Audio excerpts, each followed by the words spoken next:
Mr. Braswell has nearly 30 years of Air Force acquisition contracting experience. They stole our other mics to go to that other session, so if you want good mics, you should go to building 2, right? Now speak. I didn't want to have to put it on. Is this on video? Okay. Hold it right there. That's right. Mr. Braswell is currently the Deputy Director of Contracting at Hill Air Force Base. Please welcome Mr. Anthony Braswell. Thank you, Anthony. We got a few more coming in. I'm going to wander around a little bit, so I'm trying to make this a little bit informal. I may have to come back to my charts occasionally for a couple of notes, because I'm old and I don't remember things anymore. I'm really, well, I was going to say I'm honored to come do this, but Andy kind of twisted my arm, and he was looking for somebody to come and speak, and so I was willing. I'm a willing participant, but I'm really a little anxious and hope that what I have to share with you today will be of value to you. I don't have anything earth-shattering or knee-buckling information to share, but I do have some thoughts on building effective teams and building effective relationships, and some things that I hope most of all will just be maybe food for thought and maybe give you pause on how you do your day-to-day business, and maybe enlighten your thoughts in terms of how you deal with people. You know, over my career, the more things change, the more they stay the same. You know, we've gone through years of TQM kinds of things. We've gone through, we've been lightning molded and leaned and all those processes, and now we're into better buying initiatives. All those things in terms of trying to improve the process. Today, though, I'm not going to talk about the process. I want to talk about some underlying principles that I think are foundational to implementing those processes. And that's in building effective interactions and relationships, both internal to the government and external with our industry partners. So, let's see if I can run the mic and the slides at the same time. You know, most of us have a mission statement. I've tried to keep this fairly generic, although I'm going to have to, you know, being an Air Force person, I'm going to use some Air Force material, but I think some of the information hopefully applies to all of our organizations, although I see a lot of our Air Force folks here, and it's almost like a director's call. Instead of an NCMA event, but hopefully for those industry partners or other agencies, you won't be offended that I'm using some Air Force examples to share and illustrate some of my points. But all of us, you know, have a mission statement that keeps us focused on what we're trying to achieve. Okay, this is our Air Force contracting mission statement. From this mission statement, I derive the fact that we want to be the dominant air power in the world. And as contracting people, we enable that capability to be that dominant air power. And when you think about the processes and the environment that we're in, which is a pretty austere environment today, with shrinking and flatline budgets, it's hard to focus on the mission with these kinds of constraints and issues in our current environment. We have increasing oversight. We have, if you've read the media lately, we've had inappropriate behavior, unethical behavior in the government. You know, we've got this big focus on cost reductions and fixed price contracts. We've got problems defining our requirements that General Maciel talked a little bit about this morning, or this afternoon. And we've got this economic environment that makes it very difficult for us as contracting professionals to be able to focus on our mission. But it's not impossible. some of the key things that I'm going to talk a little bit about today to help us be productive in this kind of environment, you know, are really foundational to our day-to-day work relationships. One of the things that you can do is to focus on the mission in this kind of environment. Kind of put on not necessarily your blinders, but put on some, you know, shields to kind of shield yourself, because most of those things in the environment we have very little control over, right? You can't control them, I don't control them. Budgets are going to be what they're going to be, and no matter what you say or what you need as a customer, some of those decisions are made at much higher levels. But what you can focus on is on your interactions with people. And that's where I'm going to kind of focus the next 40 minutes or so as I share some thoughts with you. By following these underlying, some of these underlying foundational principles, I think you can be productive in any environment and reduce the stress and the things that you might feel every day as you're trying to accomplish your mission.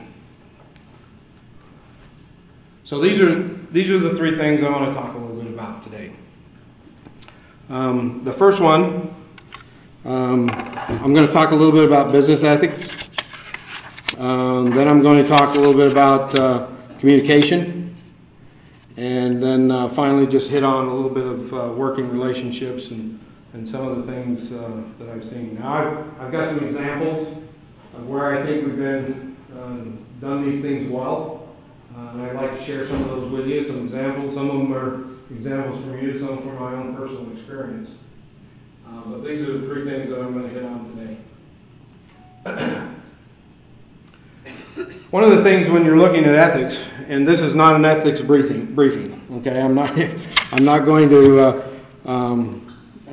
talk about, you know, all those things. But what I want to talk a little bit about is in your interactions, ethics becomes a very critical part of building a strong relationship with somebody, whether that be in your personal life or in your work life. You know, from the beginning of time, I guess, you know, man's always strive to get ahead. It's I got to get that almighty buck. You know, it's no different in the business world. I strive to go out there and to you know, do as much as I can, and earn as much money as I can, and my focus is there. Sometimes, because of that focus and that dog-eat-dog kind of world, we have a tendency to be tempted to cut corners.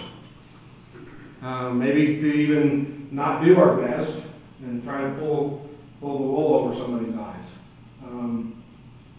Sometimes our behavior, even though it's well-intentioned, can cause us to make sometimes terrible mistakes that even erode at our personal integrity. And we've got to be able to avoid those kinds of things in our business relationships as we're working with our government partners as well as our industry partners. So what I'd like to talk a little bit about is some of our responsibilities in an ethical sense of how we do our day-to-day job. Okay? I'm going to use Air Force guiding principles. I think these are just bedrock kind of things that the Air Force has. They should apply to most organizations. I think you can take away. So I apologize again for using some of the Air Force material in a joint environment here. But I think these principles are very sound and apply to most of us and where we work. And so the underlying foundation, I think, of the Air Force guiding principles, and hopefully most of the Air Force people in here know what those are, is basically doing the right thing at the right time for the right reason. That's pretty simplistic. I have to keep things fairly simple. I'm a simple kind of person, and so that's one thing we'll talk a little bit more about. I think transparency. General Marcel touched on transparency a little bit during her speech. I want to talk a little bit more about that. And then I want to talk a little bit about personal integrity. Here's the preface to the Air Force Guiding Principles. And You know, when I worked out at Wright-Patterson, you know, right at the throes of the 9/11, and as we walked into our office building, there was a sign in there that basically said, "What are you going to do today to win the war?" And so every day as I walked into my office, I had that thought in my, you know, put it in my brain because it's right there on this big plaque, you know, and as you walk in, about, you know, what am I going to do and how am I going to do that today? You know, am I going to, you know, do my best to achieve the mission? Am I going to, you know, choose to incorporate what everybody has faith in us as government contracting professionals? We're given a great public trust, are we not?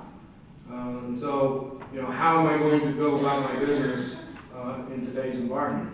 When we walked out on the other side of the door, it said, "What did you do today to win the war?" And so it was always a constant reminder going in and out of our offices about what we were going to, you know, do each day to try to achieve our mission. So these are this is some of that underlying principles. And I would, you know, as you read this, my intent is just to maybe give you pause. Perhaps, you know, what are your motives? You know, when you're in a negotiation or in a meeting or in a discussion, whether it be with a government counterpart or an industry counterpart, what is your motive? What are your, you know, what are you doing to try to achieve the mission? How do you react when you're placed in a situation where the core values or even your personal core values are put into question? You know, what is your reaction in that environment? And so, you know, you need to be cognizant of that environment and how you're perceived and what are you doing to meet the standards. And I think I can be safe to say that's across the board. If a company puts a trust in a contracting professional in their business, they're putting a lot of trust into that individual. And they probably hold them to fairly high standards, just as we do in the government. And so it's important that you think about those things as you're going about your daily business. Here's the guiding principles. Just a couple of thoughts on this chart. Doing the right thing never gets old. Okay? It's always the right thing. Your integrity is worth more than gold. So no matter how much benefit you get or you think you might get, your integrity is more valuable than the gold or the perceived riches that you might get by allowing your integrity to be questioned. You have to know the fundamentals and you have to know, understand the principles that bring you the knowledge. You know, understanding, I like to think of it this way. You know, if I understand something, then I have knowledge about it. But if I'm able to take that understanding and actually apply and think about that in my personal experience, that brings wisdom. Okay? And knowing something and having knowledge about something doesn't mean you're wise. Okay? And so this core principle about knowing the fundamentals are really important. And you've got to be able to think, and we have to learn to be critical thinkers. And I'm going to talk a little bit more about that in a few minutes. Caring for others, being a good wingman, all the things that we talk about in the Air Force is absolutely essential. Not only on a personal level with your co-workers and those kind of things, but in building a strong organization or team, if you're not being a good teammate and helping someone on your team that might not have the same perspective, then your team is underfunctioning. Okay? And the attributes of highly functioning teams is that they help each other, and they're each other's wingmen, and they're all pulling their own, trying to pull their own weight and doing the right things. So caring for one another, not only through, you know, the wingman kind of activity, activities, but also in the work environment, sharing that information. As a PCL, for example, if you know something, you learn something through a process that you've been involved in, and you keep it in your own little mind because I know something nobody else knows, okay, well, you might be quite successful. But as an organization, if you're not sharing that information with your coworkers, then as the organization, you're not functioning into the level that you potentially could function at. And so sharing information is really critical and really important. And then the last guiding principle is being passionate about protecting our nation and our Air Force and our own contracting profession. When I think about that, I think sometimes back to my youth. Most of us had parents probably that as we went off to school or went off to an activity, always would, you hear as you're running out the door, remember who you are, okay? Protect the good name of our family, when you go out into the world there. Remember who you are. And as contracting professionals, I think that applies to us. We have to remember who we are and what we're doing. And we really do protect the nation's interests. Okay, so that's the guiding principles. Let's talk a little bit about transparency.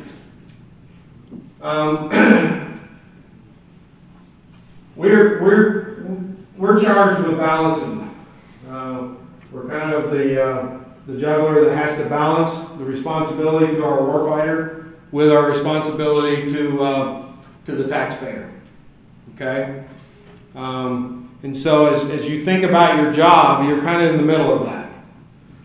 You have a mission to meet with that warfighter capability that you're trying to deliver, but you also have a responsibility to the taxpayer to get the best value, that you can for the dollars that our taxpayers ourselves, included in that comment or in that category that we pay in taxes.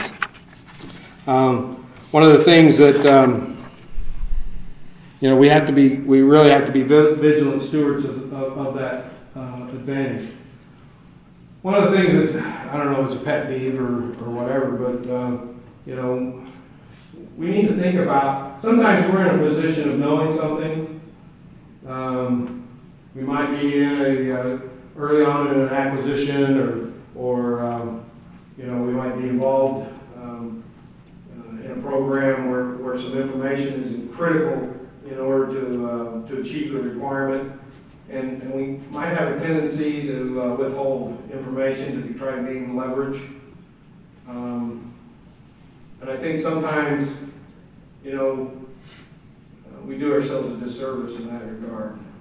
Because it's not so much that we want to have the thing that we're working on be successful. It's more of controlling and maybe controlling that situation. And I think that's an example of where we can be a little bit more transparent in our relationships with other agencies or with our industry partners. These are the comments on the bottom of the chart here, some concerns that industry has expressed. Some of the information, I've heard this, I've seen this, I've read about this in different places. We're only interested in going to the incumbent. We're only interested, we're going to channel this acquisition because we know that this company is the right company, regardless of competition, regardless of whatever, it costs us to do that. I know our program managers probably think more that way than our contracting people sometimes think that way, but I think, as the general said earlier, we get comfortable doing the same thing when doing something different is the right thing. And doing, going out and competing something when it might have been easier just to, try to justify going back to the person that we're comfortable with or the company that we're comfortable with. And so, those are kinds of things that I'm talking about in terms of being vigilant and trying to protect the trust that we've been given. And lastly, let's talk talk a couple of minutes on personal integrity. You've seen the stories in the media. You might have heard of, read, whatever, where people make mistakes. They start looking for personal gain versus the interests of the government or whatever it might be. These kinds of behaviors in the contracting profession, and I'm grateful, and I'll say this up front, to be in an organization where I think we have the utmost of personal integrity going on. Every dealing that I have with my own personal organization, our folks are trying to do the right thing for the right reasons with the highest degree of integrity, and so that's a compliment to a lot of you in the audience here. And my dealings with industry over the years has told me the same thing in most cases, okay? That they're trying to do the right thing, and I'll have some illustrations of some examples of when you're collaborating and trying to do the right thing, good things happen. Good things can happen. So we need to make sure our behavior, that any inappropriate behavior is eliminated. We need to ensure that we don't use our office or our position inappropriately. That we treat everyone with fairness and professionalism. And lastly, we're responsible based on the law, and I've put aside a couple of the laws up here, to protect contractors' information that we're privy to. We're given information as part of our contracting responsibilities that are subject to the disclosure laws, and we have to protect that. And we have to use the discretion. I've had a situation where we've disclosed information we shouldn't have disclosed unintentionally, but it happened. So we have to be very vigilant in doing that. And it caused us to do a double review. It causes more work when you don't do that kind of thing, because now you have to be more careful, and so you have to have two sets of eyes look at everything that you release and so forth. But we do have a responsibility to protect our contractors' proprietary information as well, and that's something we need to take very seriously. Okay, so that's a little bit of talking about ethics and some of the things that I think are important. Now you probably feel like a 7th grader that's been called to the principal's office for the first time. And so now let's move on to communications and maybe something that might wake you up a little bit. But I think those things are important. I really do, and I hope you do too. And like I say, there's nothing earth-shattering there. But I hopefully, I gave you a little pause and just think about what you're doing and ask yourself those questions. So let's talk a little bit about effective communications in building relationships. One of the things that this is a foundational principle that goes, probably to the core of daily life, is learning to communicate better and more effectively. And so we need to kind of learn some of the things. So like any good instructor, I've got a definition of what good communication is, okay? So I've gone to the dictionary or wherever I got this out of the Merriam's Webster's dictionary or whatever, but the three components of good, effective communication is, one, through the information, your intent as the communicator is achieved by that sharing of information. So you have an intent to try to communicate something, and so if you do that through that information sharing and you achieve that result, then that's one step. The second step is that the information that was received by the person that you're trying to communicate with is understood, that they understood what you said or what you wrote or whatever the communication method is. And then thirdly is that there's some mechanism of feedback, okay? And so when we look at just the general principles of communications, then I want to talk about how that then is used into building effective teaming relationships and communicating better within the environment. But we have some barriers, and you may have some other. When you look at my list, you might have some other barriers to communication in the government and our relationships with one another. But these were the thought I was going to say 5, but I think there's 6 up there. I don't do public math. But the 6 things that I thought about when I thought about, well, why don't we communicate better? Jeremiah Ciala mentioned that that's one area that is a real focus. With our senior leadership is trying to communicate better and trying to collaborate better. And I'm going to talk a little bit about both those things, communicating and collaborating. So I think there's some things I want to share, and I've got some examples of maybe good and bad of these 6 things. And so first of all, let's talk about communicating at the right level. Okay. One of the barriers, I think, is that people become dissatisfied with the communication that might be going on, and so they leap to different levels where I consider it inappropriate levels of communication. Give you an example. Say somebody comes in, they're talking to you as a PCO, you have to make a determination about some factor or whatever regarding the acquisition, and say company A decides they don't like that answer, even though it's your determination as a contracting officer. And by the way, as a senior leader of that contracting officer, I back that up 100%, almost every time. When you make a determination, that's your name on that contract, I, for one, will back up that CO 100% of the time.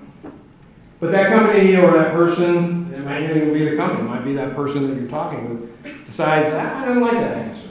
So they don't jump to your boss, they jump cities, country, across the country.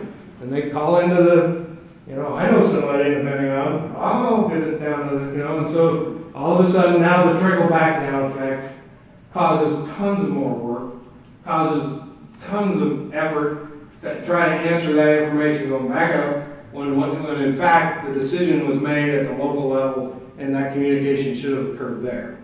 Okay? And so that keeps us, I guess for some of us, it keeps us in job security because of all the suspenses and the congressionals and the things that transpire when that kind of communication happens. And so that's an example, I think, perhaps one that's a bad example that communication. Now, that doesn't mean that somebody can't, query above the PCO and ask questions and so forth. But if you jump, 5 or 6 levels, it just causes frustration and really causes a lot of frustration and contention. Another area of working level communications that I thought about, and this is, for us as contract professionals, we need to be cognizant of and really try to help. And it might be an area where, again, we're training program managers perhaps a little bit. But, I don't know, I'm very frustrated when I go into a meeting and then the people that really know the information are not at the meeting. That's about as frustrating as it gets. You basically waste a meeting. And we all know that we love to waste meetings. Or we love to have meetings. But, if you're going to have a meeting to make a decision, you need to make sure you have all the right people in the meeting that have the expertise to accomplish that thing that you're maybe working on. And so that can be quite a frustration and a barrier to achieving your success. Make sure your technical folks are there. Make sure if you have legal issues and things like that you've got your legal counsel with you. Make sure that the contractor brings the right people. You don't need their marketing department head. You need their technical expert in the room with you to discuss things. You don't need the marketing pitch. You need the technical people and so forth. One of the other things, and this is something the industry complains about us about as government folks, is that we keep them in the dark. They'll send a message to us and we'll sit on it, we'll read it and go, I don't want to answer this today, and just throw it in the file and wait and wait. And I'll make them sweat. I'm not going to answer them for a couple of days just to make them sweat. That kind of thing. If you want effective communications, you need to be responsive as well. You've got to respond to the queries and the information that you're asked for. That goes to somewhat of your, that personal integrity. Are you really trying to accomplish a mission, or are you trying to hold that guy's feet to the fire because you don't like him? And so we have to be responsive and not withhold or best we can. Sometimes it takes time. I understand that. Sometimes you have to spend a week to get an answer because it just might be that complex. But when you get the information, share that information. Don't just hold it back and hope that you can gain some kind of advantage with that information. Okay, so that's working well. The second area is we're in natural conflict. I think of the sports analogy. Well, we're two teams trying to achieve, trying to go at it. In a negotiation, there's always natural conflict. Okay, and so we have to understand that in terms of how we deal with our counterparts and learn a little bit of conflict management. And so, there's a book out there that's called Getting to Yes. I think it's these two professors. I think they're professors, if I remember right. Mr. Urey and Mr. Fisher wrote a book called Getting to Yes. And they talk about conflict management and a model to try and help us overcome this natural conflict when we're in a negotiations kind of environment. And this is their model. I'm not going to spend a lot of time going through that, but I just want to hit the top points. And it goes to some kind of, some of the general problem-solving techniques, but basically it's define the problem and separate it from the people. Sometimes when you're in that conflict, and if you've worked with a contractor for a number of years, and you've developed some relationships, either good or bad, and you know that Sam's going to be on the other end of that phone, and Sam and I don't really get along with each other, but we've got to negotiate this contract. You got to separate the issues you've got with Sam from the issue of the negotiations. Okay, and I've experienced that. I'm sure many of you have, where sometimes our personalities might not quite mix, but we've got to separate the problem from the people. You've got to focus on developing an understanding, common ground, come to some level of common understanding. That's the easiest place to start, and then you can work on the things where you disagree by generating options that will potentially give both parties a mutual gain, and then finally choosing a solution that's basically going to help us become that it's kind of a win-win kind of situation.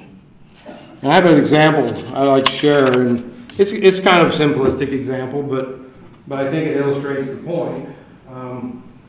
This particular program, fairly large program in dollar-wise, was basically a contract that they awarded on a fixed price basis, and it was a build to print, had the drawings, and basically gave the company to build this part for us. And they struggled to build the part. Okay? And there was a lot of conflict because there was a lot of finger pointing, as you can imagine.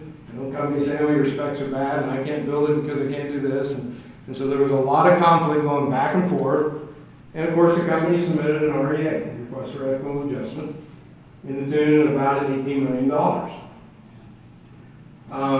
And the government's position in that was that maybe there's about $1 million worth of, up to $1 million where we can see, but we think most of that falls on the burden of the company not being able to perform. Now, I don't know if you've dealt with an REA. I've had them go for years trying to resolve them. And they can be very contentious, and it takes a lot of effort to try to do that. Well, and here's an example of where overcoming this conflict, the two parties decided we need to sit down and talk about this. And they separated the finger pointing, got that out of the way, and then they decided that they would sit down and discuss this, okay, come to a mutual interest and understanding. And they focused on what is our goal here. Well, the company wanted to continue their production, but the program was constrained. Their funding was constrained. Five budget, so they only have so much budget. And so they were able to sit down, realize that the production was probably more important than the REA, and they would, decided that, well, we want to continue, the company wanted to continue to do the production. And so, as a result, they had two options. One, they solved the REA, take probably years to do that, funding would dry up, or they could resolve the REA and continue with production. Well, they chose the latter so that they continue with the contract, and they dropped the REA and recognized in the long term it was in their best interest as well, because they got more money under the contract than they probably would have won under the REA. And then the program's working, going along pretty well. Some people are unwilling to collaborate. I've got a couple of examples here of collaboration. Don't get yourself caught in totally relying on the regulations. The regulations are regulations; they're not law. I mean, there are certain things that we have to do because of law.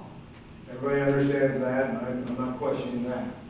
But we feel the need sometimes. There's some need to keep control or power. You might find yourself using the excuse, well, the regulation says, or the last time we did it this way. You are critical thinkers, and you need to become critical thinkers. You're not robots. You need to be thinking about the things that you're doing, and particularly as you're collaborating, become a much more of a critical thinker. When you think about my way or the highway, or not invented to hear syndromes, that leads to basically non-collaborative kind of environments. If you're going to put yourself in a position that says, well, you got to do it my way, or we're not going to have any discussion, then the collaboration is gone. And it becomes a real barrier when you're trying to do those kinds of things. And that happens on both sides. Contractors can be just as ornery about it's my way or the highway as the government folks sometimes can be. They're not going to share information. They don't want to give you any costs and breakouts or any of those kinds of issues. Or this is my data, I'm not sharing it with you. That environment is very contentious, and it doesn't allow for a very collaborative environment. And so we need to avoid those kinds of things.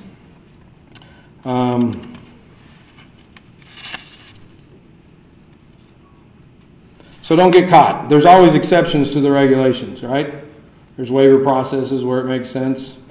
Don't always go, I know, and our workforce is young. Many of you are in here, new in your careers, and sometimes it's easier to go get a template or a sample from somebody else and just copy it. Unfortunately, I've had situations where files have come and guess what? They copied it. And and it didn't even have the right program name on it because they copied it, and so you've got to give some thought to what you're doing to be effective in your collaboration.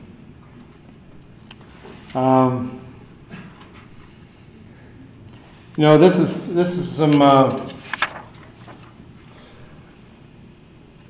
If you're in an adversarial relationship, it's very difficult to collaborate. And I think that point is very clear. When we have successful teams, there are teams that have an attitude of teamwork, an attitude of collaboration, and so forth. And it's much easier to get things accomplished. How do you overcome some of this? Like I said, practical application of the regulations and process, policies. Think. You're not a robot. You're not just cutting out the same thing over and over again every day. And General, I say all those comments earlier was every acquisition has its uniqueness, and you have to understand that. We're an example that I was able to get from one of our Air Force folks was this. Working towards a win-win solution was under this award fee contract. I know that's kind of a dirty word these days. We don't use award fee contracts because we couldn't figure out a way to manage it. But this program did figure out a way to manage it, and they used the flexibility of changing the award fee plan to their benefit, both the government and the contractor. They were able to, at the beginning of the year, you have an opportunity to change the award fee plan. They did that, and they changed the metrics on some of their repair processes. And it basically, incentivized the contractor to reduce their costs, which they did, award fee, and a win for us because we were able to get more capability. And so I think they did it in their facilities as well on their capacity. They actually had incentivized them, and so they subleased out some of their capacity, which brought their overhead rates down, saved us money, made them money. So it was a win-win solution. The caution I have is don't collaborate for collaboration's sake. If you're collaborating in name only, okay, which I call the no-spin zone, I'll use a little O'Reillyism here. You can't just collaborate and make promises and those kind of things and then not follow through. Because that's not really collaboration. That's kind of, just pulling a fast one. As I say. So you have to be realistic in the promises and the collaboration and compromises that you're willing to make. Another area is unclear expectations. I think this one goes probably without a lot of talk, but you need to be clear in what you're trying to accomplish. You need to be clear in setting expectations and not over-promising or under-promising. It's really important that, particularly if you're talking with senior leadership or with your customer, that you've set those proper expectations in your communications. If you don't, that becomes a barrier because you lose credibility, and then the next time you try to go communicate expectations, they're not going to believe you. And so we're not perfect though. You're not going to be right on the money every time. Sometimes you're going to miss it here and there, but if you're realistic and you have rationale as to why you missed it or whatever, that's where you want to get to. You want to set proper expectations. I had a PCO that taught me, that mentored me years ago, that basically said, if you're looking at some kind of terms and conditions in a contract, use the Ann Agnes test. And the Ann Agnes test is basically you went and talked to Ann Agnes and had her read what you were trying to communicate. If she could understand it, then it probably is good to go. Okay? But if Ann Agnes can understand it, it probably still needs a little bit more clarification. Inadequate, we have trouble on the requirement side, but our industry partners have problems on their proposal side. So I put a couple of slides in here to talk about some of those barriers. We're the liaison between the requirements folks and the contractor. We need to stand up sometimes. How many have read a PWS and went, I have no idea what we're trying to buy here? Okay. Well, if you don't know, there's probably a pretty good chance that the contractor receiving your solicitation don't know exactly either. And so sometimes you have to stand up and say, hey, either explain this to me or rewrite it a little bit so it's a little more clear. But sometimes we hesitate to do that because, man, they need it tomorrow, right? Or they need it yesterday, so I got to get it out on the street. Even though I know this is wrong, or it might not even, be exactly what they need. You've got to stop and do the right thing again, and make sure we're putting out good information. Our solicitations need to be clear. We need to be able to get feedback during that process. We are looking for feedback. We were sitting in the executive session and talking with some of our counterparts, and that's an area where, they're not always clear what we're looking for. Sometimes we're asking questions and they don't know whether they should respond or not, and those kinds of things. We need to be clear what we're looking for from them to, for that to do, or for them to do for us. And in a solicitation, when we go out on a solicitation, it's a lot easier to amend the solicitation, I think, than amend the contract or modify the contract afterward. Get it fixed up front. Listen to them, and make the changes as early as you possibly can. I'm going to spend a lot of time on this because I'm running out of time. You know, there's other data. It's a big issue today. You know, if you don't have the adequate data, you know, you need to, that can negatively impact your program or your contract performance, poor planning. And on the other side, you know, to our industry partners in the room, we do read your proposals, contrary to popular belief. We don't want to do your homework. You know, don't send us cruddy proposals and just expect us to correct them during negotiations or discussions. We need you to put your best foot forward. We will award without discussions. And you don't want to miss an opportunity because you didn't have time to do a good job on your proposals. And I've seen it over my career and continue to see that, where we get, you know, proposals that are quite honestly inadequate.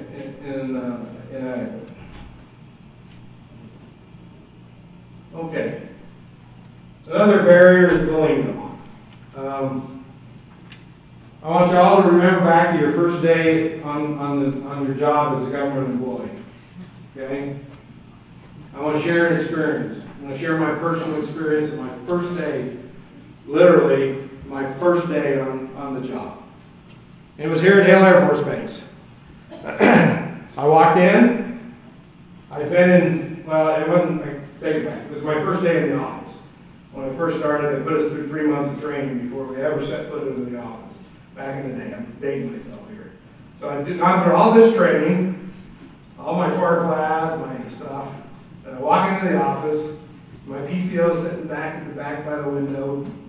And he says, come here, you're sitting right here. And our desks were this way. So he was sitting there, my desk was facing him just like that. First of all, that's very intimidating. And he says, I got a project for you. He says, I want you to grab the FAR, look up the section on T4D, write me a Rule 4 file, and a contracting officer statement of facts. We're going to terminate this contract. That's my first day. Now, I've had a little bit of exposure to what the FAR was, but I was far, far removed from what he was talking about. I had no idea. T4D, CO, statement of facts, Rule 4 file. I mean, the lingo was like, did I just land in Greece or some foreign country? I didn't know any idea what he wanted me to do. And so we have to recognize as a government being that we have a unique language. Okay? And again, contrary to popular belief, the guy that dies with the longest acronym of this does not win. Okay? You do not win. So you've got to be able to communicate, get it down to the more layman's terms, and when you're communicating, try to get rid of the jargon as best as you can, because the lingo will be a real barrier to communicating effectively. And then critical feedback. We don't often get critical feedback. And I want to tell an experience I got from one of our folks on base about critical feedback that I think was an absolutely astounding example of good feedback. But ESP is not a recommended method of feedback. I cannot understand what you're thinking. Okay? So you got to speak. Somebody's got to say it, might as well be you. Okay? You might well be the one to say it. How many of you sat in a meeting and go, man, I should say something, I should say something, I should say something. Somebody else think about what I'm thinking about. Somebody say it. I know it's got to be said. And you don't say it. You got to think about it. You know, you got to be the one. Sometimes you got to be the one to stand up. The example was at the conclusion of a source selection, this team asked for critical feedback from their industry partners. And one of them took them up on it.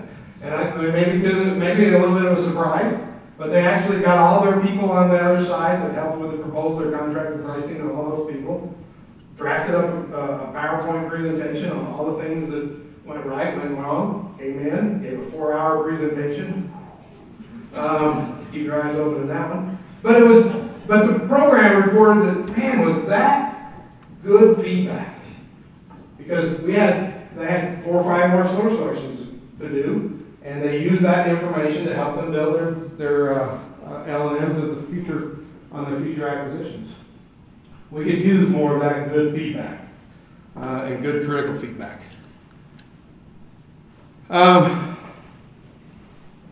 Almost there.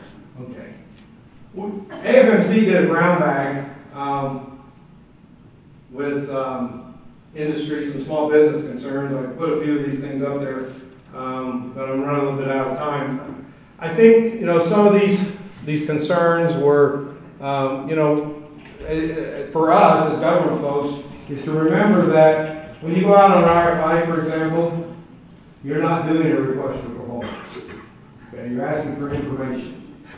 Some of the RFIs have been sending out, you know, they were expecting full-blown proposals back from small businesses. Folks, it ain't going to happen. Small business isn't going to respond to that. They don't have the resources to do that.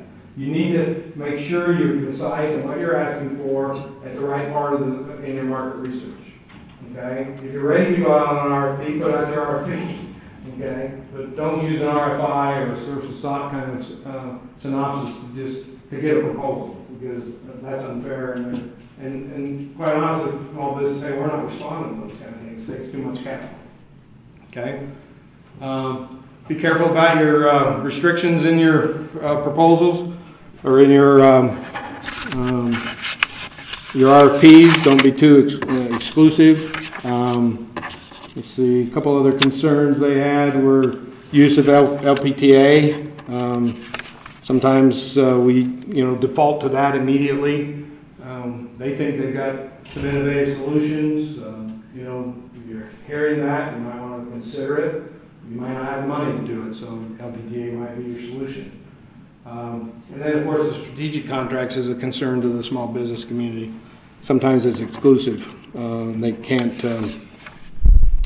they don't have an opportunity to do that, participate in that. Let me transition just real quickly to a couple more things. I'm not going to go through these. OMB put out some letters on misconceptions about what we can and can't do with, over the last few years. They're out on this website if you're interested. I was going to talk about a couple, but I'm going to pass over those for the sake of time. I want to just hit real quickly on respect. You need to respect the folks that you're working with, that you're trying to establish communications with. You need to be able to, you know, I think of it, you know, in the sports analogy. You got to respect your opponent. If you don't respect your opponent, you're probably going to go home licking your wounds with a loss. And so you have to respect and understand your opponent, and that takes hard work. Okay, it takes dedication, it takes effort, and you have to be willing to put that effort in. Some people say our priorities in the government and industry are opposing priorities. We always think contractors are only focused on financial stability, making a profit, and those kind of things. We're focused on the mission, winning the fight, and those things go this way. Well, I don't think so. I don't think they're mutually exclusive. I have an experience, a personal experience back in 9/11. This was a few days after 9/11 occurred. On a Global Hawk program that I was working on, we got a call from CENTCOM, the commander in CENTCOM, and said, "We need Global Hawk in theater now." And we said, "Well, all we have is 2 prototypes. We don't have a production asset. Got a couple of prototypes that we've been flying to Australia and flying back and forth, proving out this concept of an unmanned vehicle. And you need more capability than these things have." Well, we called up the contractor and said, "These 2 assets that are prototypes that need to be retrofitted with capability and have them in theater in 45 days. Now, if the company was thinking about the almighty buck, that's probably an unachievable goal. But as a team, we were able to come together. Yeah, we had to issue a letter contract. Okay. to achieve that. That was, part of that process.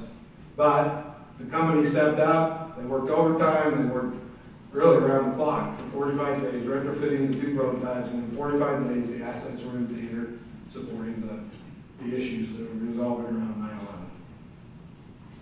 9/11. That's a success story. A story of good collaboration, willingness to look beyond our 2 sets of priorities and get the mission accomplished. So in summary, early, frequent communication or engagement is effective. It becomes your acquisitions will be more effective. Get your vendor engagement into your market research. Don't become too reliant on just RFIs. Okay, that's not market research. That's part of market research. You've got to become intelligent about your market and the things that you're buying.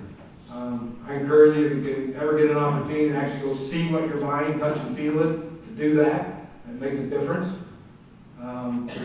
So you can kind of put that perspective on it. But applying these underlying principles, I think, will make us better contracting professionals, make us more productive in a very constrained environment, and help us achieve what is our mission, is to make our company, the Air Force, the dominant power in our global war, and to achieve that mission. These things will help us. And, so that's my presentation. I don't know if I have time for questions or not, Andy. I think I've run a little bit over. Yeah, the bad news is you don't have time right now. The good news is you're part of the next panel. Okay. So if you have questions, don't ask them next panel. So I'm out of gas. No. I'll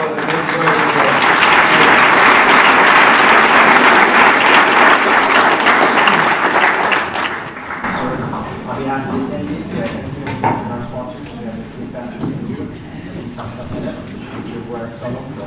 I appreciate it. Thank you. Thank you for your attention.